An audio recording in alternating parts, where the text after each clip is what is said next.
Good morning అండి. చాలా రోజులైంది హిస్టరీని టచ్ చేసి. ఇప్పుడు నేను చెప్పబోతున్న క్లాస్ నుంచి ఇప్పుడు నేను చెప్పబోతున్న క్లాస్ నుంచి ఖచ్చితంగా 1 మార్క్స్ వచ్చే ఛాన్సెస్ ఎక్కువగా ఉన్నాయి. ఇవి నేర్చుకొని పోండి. మ్యాక్సిమం 1 మార్క్ కవర్ అయిపోతుంది. మ్యాక్సిమం కవర్ అవుతుంది. కాబట్టి జాగ్రత్తగా వినండి. జాగ్రత్తగా నోట్ చేసుకోండి. ఓకేనా? మన ఛానల్ కొత్తగా ఎవరైనా చూస్తూ ఉంటే ఇప్పుడే సబ్స్క్రైబ్ చేసుకోండి. ఓకే, క్లాసులోకి వెళ్ళిపోదాం. సింధు నాగరికత లేదా హరప్ప నాగరికతలో వెలిసిన ప్రధాన పట్టణాలు ఏంటి? ఆ పట్టణం ఏ నది ఒడ్డున ఉన్నది? ఆ పట్టణంలో త్రవ్వకాలు జరిపింది ఎవరు అన్నది చూద్దాం. మ్యాచ్ ద ఫాలోయింగ్ చేసి హరప్ప, మోహన్జోదారో, తర్వాత వచ్చేసి చెన్హుదోదారో ఇలాగ ఇటు సైడ్ ఆప్షన్లు ఇచ్చేసి ఎవరు త్రవ్వకాలు జరిపారు అనేది ఇస్తున్నాడు. కాబట్టి ఈ టేబుల్ అన్నది మీకు వెరీ వెరీ వెరీ ఇంపార్టెంట్. చాలా యూజ్ అవుతుంది. చక్కగా చదువుకోండి. క్లాస్లోకి వెళ్దాం.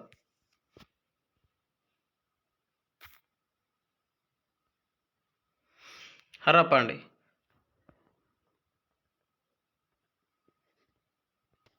ఓకే, చూడండి. హరప్ప పట్టణం అంటే సింధు నాగరికత ప్రాంతంలో, సింధు నాగరికత త్రవ్వకాల్లో, సింధు నాగరికత మొత్తం ఎంటైర్ సింధు నాగరికత అంటేనే ఫస్ట్ బయలుపడిన పట్టణం హరప్ప పట్టణం 1921లో బయలుపడింది. ఇందులో త్రవ్వకాలు జరిపింది దయారం సాహ్ని.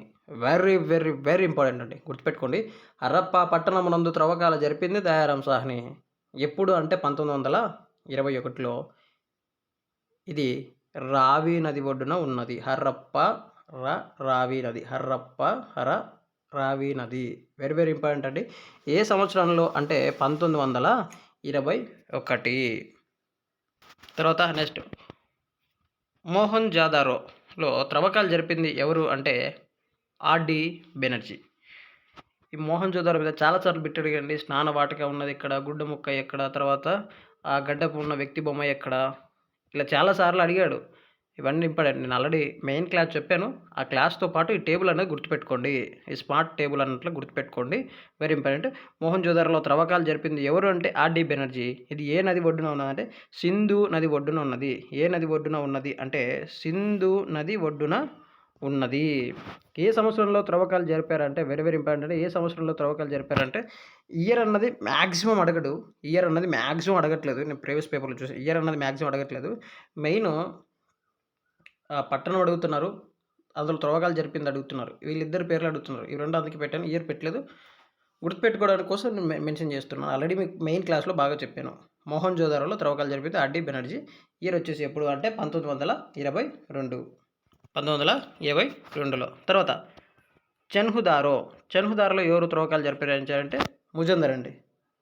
చెన్హుదారోలో త్రవ్వకాలు జరిపించింది ఎవరు అంటే ఎన్జి ముజందర్. ఈయన ఏంటంటే సింధు కాలం నాటి మహిళలు నేటి ఉన్న స్త్రీల యొక్క అలంకరణలో ఎక్కడా తీసిపోరు. అంటే సింధు కాలం నాటి మహిళలు ఆ లేపనాలు వాటిలో కావచ్చు, రంగుల వాటిలో కావచ్చు, నేటి ప్రజలకి ఎక్కడా తీసిపోరు అని అంటాడు. తర్వాత ఇది కోట లేని ఏకైక పట్టణం అని కూడా చెప్పాను. ఇక్కడ ఇంపార్టెంట్. సో చెన్హుదారోలో త్రవ్వకాలు జరిపింది ఎవరు అంటే ఎన్జి ముజందర్. గుర్తుపెట్టుకోండి. ఎప్పుడు త్రవ్వకాలు జరిపారు అంటే 1931.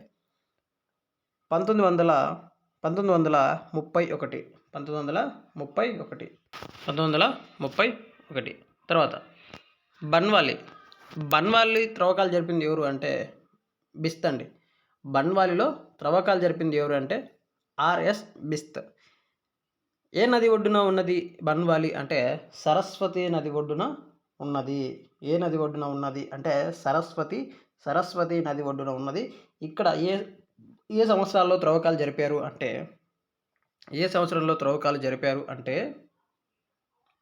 1973. సరస్వతి నది ఒడ్డున ఉన్నది బన్వాలి. ఆర్ఎస్ బిస్తు. ఏ నది ఒడ్డున ఉన్నదంటే సరస్వతి నది ఒడ్డున ఉన్నది.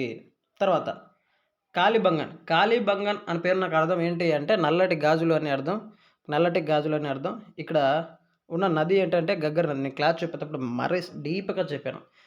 ఆ రోజు క్లాస్ చెప్పేటప్పుడు నాకు బాగా గుర్తుంది. అక్కడ త్రవ్వకాలు జరిపించింది గోస్ అని చెప్పాను. ఎస్, గోసు మరియు బీబీ లాల్ అండి. వీళ్ళిద్దరి పేర్లు గుర్తుపెట్టుకోండి. గోసు మరియు బీబీలాల్. అందుకే ఇక్కడ మెన్షన్ చేశాను. ఇక్కడ మళ్ళీ రాశాను ఎందుకంటే గుర్తుపెట్టుకోండి. కాలిబంగన్లో త్రవ్వకాలు జరిపింది గోస్ మరియు బీబీలాలు.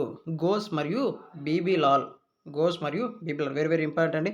కాలిబంగన్లో ఎప్పుడు త్రవ్వకాలు జరిపించారు అంటే దాదాపు 1960 ఆ మధ్యకాలంలో అండి. 1955, 60 మధ్యకాలంలో. 1955, 60 అంటే ఒక్కొక్క ఇయర్‌లో కొన్ని చోట్ల 61 ఉంది. కొన్ని చోట్ల 55 ఉంది. ఇవి పెట్టుకోండి, గుర్తుపెట్టుకోండి. మ్యాక్సిమం ఇయర్స్ అడగడు. గుర్తుపెట్టుకోండి. ఇచ్చినా కూడా 55, 60 మధ్యకాలంలో. సో ఎవరిక్కడ అంటే బీబీలాల్ అండ్ గోసు. ఏ నది అంటే గగ్గర్ నది. తర్వాత నెక్స్ట్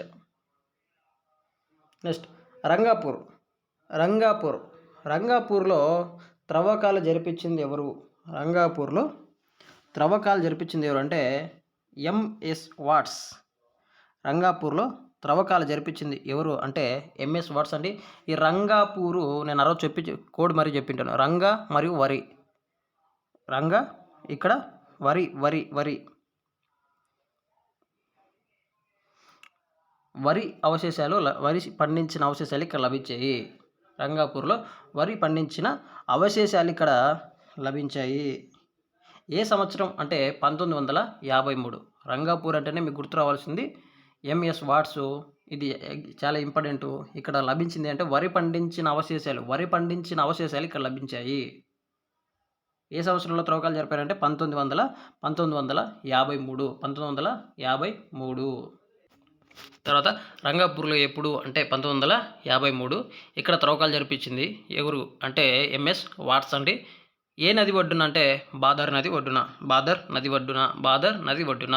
తర్వాత అమ్రి అండి. అమ్రి అంటే మీకు గుర్తు రావాల్సింది అంటే ఖడ్గముఖ అవశేషాలకు లభించిన ప్రాంతం. అమ్రి అన్నది ఖడ్గముఖ అవశేషాలు లభించిన ప్రాంతం. ఖడ్గముఖ అవశేషాలు లభించిన ప్రాంతం. ఇక్కడ త్రవ్వకాలు జరిపింది ఎవరు? ముజందర్. వెరీ వెరీ ఇంపార్టెంట్ అండి. చాలాసార్లు అడిగింది, టచ్ చేసే బిట్ ఎక్స్పెక్ట్ చేయొచ్చు. అమ్రి అన్న ప్రాంతంలో ఖడ్గముఖ అవశేషాలు లభిస్తాయి.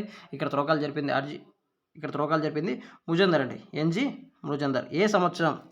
ఏ సంవత్సరంలో త్రవ్వకాలు జరిపారు అంటే 1930 నుంచి 35 మధ్యకాలంలో త్రవ్వకాలు జరపడం జరిగింది. 1930 నుంచి 35 మధ్యకాలం. 35 మధ్యకాలంలో జరిగించడం జరిగింది. అమ్రి అనేది ఇక్కడ ఖడ్గముఖ అవశేషాలు లభించింది. ఇక్కడ ముజందర్ గారు త్రవ్వకాలు జరిపారు. ఇక్కడ సింధు నది ప్రాంతం. తర్వాత లోతల్ అండి. చాలా చాలా చాలా వెరీ ఇంపార్టెంట్. ఎందుకంటే సింధు నాగరికత కాలంలో వారికి ఉన్న ప్రధాన రేవు పట్టణంగా చెప్పుకుంటాం మనం. సింధు నాగరికత కాలంలో వారికి ఉన్న ప్రధాన రేవు పట్టణం అంటాం. దీన్నే మినీ హరప్పా అని కూడా అంటామని చెప్పాను. ఏ సంవత్సరంలో ఇక్కడ త్రవ్వకాలు జరిపించారు అంటే 1957. 1956, 57 మధ్య కాలంలో ఇక్కడ త్రవ్వకాలు జరిపించడం జరిగింది. Very very important. 1956, 57 మధ్య కాలంలో లోతాల్లో త్రవ్వకాలు జరిపించింది ఎవరు అంటే ఎస్ఆర్ రావు. ఏ నది ఒడ్డున ఉన్నది అంటే భోగవా నది ఒడ్డున ఉన్నది. తర్వాత రోపార్ అండి. రోపాల్లో తవ్వకాలు జరిపించింది ఎవరు అంటే Y D Sharma. Very very important. Y D Sharma. ఇక్కడ ఏంటి దీనికి ఉన్న ప్రత్యేకత అంటే చెప్పాను క్లాస్లో. అవశేషాలు అంటే హరప్పకు సంబంధించిన సంస్కృతి అవశేషాల అనంతరం సంస్కృతి అంటే హరప్ప సంస్కృతి సంప్రదాయాల అనంతరం అవశేషాలు ఎక్కడ లభించాయంటే రోపార్లు. అనంతరం ఎక్కడ లభిస్తాయంటే రోపాల్లో లభించడం జరిగింది. ఇక్కడ త్రవ్వకాలు జరిపింది ఎవరు? వైడి శర్మ గారు ఇక్కడ త్రవ్వకాలు జరిపించారు. వెరీ వెరీ ఇంపార్టెంట్ అండి. వీటి నుంచి 1 మార్క్ ఖచ్చితంగా మనం ఎక్స్పెక్ట్ చేయొచ్చు. ఏ సంవత్సరంలో అంటే 1953 నుంచి 55 మధ్యకాలంలో జరిగింది. ఓకే, ఇవే అండి. ఇక్కడ నుంచి ఖచ్చితంగా మీకు 1 మార్క్ వచ్చే ఛాన్స్ మ్యాక్సిమం ఉంది. ఇక్కడ నుంచి అడిగే ఛాన్సెస్ ఉన్నాయి. కాబట్టి ఖచ్చితంగా నీట్గా చదువుకోండి, ప్రతిదీ గుర్తుపెట్టుకోండి. చాలా వెరీ వెరీ ఇంపార్టెంట్. కావాలంటే ప్రీవియస్ పేపర్లు మీరు చెక్ చేయండి. ఇక్కడ నుంచే బిట్ పడ్డాయి. ఒకసారి చూడండి మొత్తం. ఇది మళ్ళీ పీడిఎఫ్ పంపించాల్సిన అవసరం ఉండదు. స్క్రీన్ షాట్ తీసుకోండి, అయిపోతుంది. వెరీ వెరీ ఇంపార్టెంట్ అండి. చాలా అంటే చాలా ఇంపార్టెంట్ బిట్ పడే ఏరియా ఇది. ఓకే. థ్యాంక్ యూ అండి. Thanks for watching. మనలా ఇంటి దగ్గర ఉండి నిరుపేద విద్యార్థులు ప్రిపేర్ అవుతున్న వారికి షేర్ చేయండి. ఓకే. Bye bye.